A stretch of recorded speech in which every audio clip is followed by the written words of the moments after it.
Hello viewer, কেমন আছেন সবাই? আশা করি সবাই ভালো আছেন। কম বেশ আমরা সবাই কিন্তু গুগল ক্রোম ব্যবহার করি এবং আপনারা হয়তো একটা জিনিস নোটিস করবেন যে যখন আপনি গুগল ক্রোম থেকে কোনো কিছু ডাউনলোড করেন সেটা ডাইরেক্টলি ডাউনলোড ফোল্ডারে চলে যায়।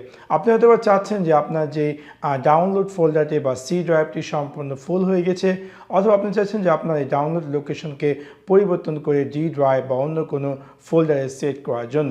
সো আজকে আমি আপনাদের সাথে শেয়ার করবো কীভাবে আপনি আপনার উইন্ডোজ 11-এ গুগল ক্রোমের যে ডাউনলোড লোকেশনটি আছে সেটি পরিবর্তন করবেন। সো আপনাদেরকে সম্পূর্ণ ভিডিওটি দেখার জন্য আমন্ত্রণ জানাচ্ছি। চলুন তাহলে দেখে আসি কিভাবে আপনি আপনার গুগল ক্রোম ব্রাউজারের যে ডাউনলোড লোকেশনটি আছে সেটি পরিবর্তন করবেন।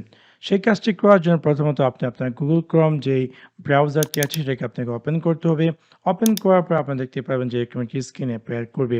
একদম উপরে যে প্রোফাইল আইকন আছে সেখানে গিয়ে জাস্ট ডান সাইডে আপনি পেয়ে যাবেন 3 ডট, তাতে ক্লিক করবেন। ক্লিক করার পর এখান থেকে আপনি ক্লিক করবেন সেটিংসে ক্লিক করার পর আপনারা এরকম একটি স্ক্রিন দেখতে পারবেন। বাম দিকে আপনি পেয়ে যাবেন অ্যাডভান্স, জাস্ট এটাকে আপনি এক্সটেন্ড করেন। এক্সটেন্ড করার পর আপনি পেয়ে যাচ্ছেন ডাউনলোডসে ক্লিক করার পর ডান দিকে আপনি পেয়ে যাচ্ছেন লোকেশন। রাইট নাও আমি যদি কোনো কিছু ডাউনলোড করি সেটা ডাইরেক্ট ডাউনলোড ফোল্ডারে চলে যাবে। আপনি যদি এটাকে পরিবর্তন করে অন্য কোনো এক স্থানে চেঞ্জ করেন তাহলে সেখান থেকে এখানে ডাইরেক্টলি ক্লিক করতে পারেন চেঞ্জ, এবং আপনি আপনার টার্গেটেড লোকেশন, ফর এক্সাম্পল আমি দিয়ে দিচ্ছি ডকুমেন্ট অ্যান্ড দেন আমি ক্লিক করছি select folder. So from now আমি যদি কোনো কিছু ডাউনলোড করি গুগল ক্রোম থেকে সেটা ডাইরেক্টলি ডকুমেন্টস ফোল্ডারে চলে যাবে।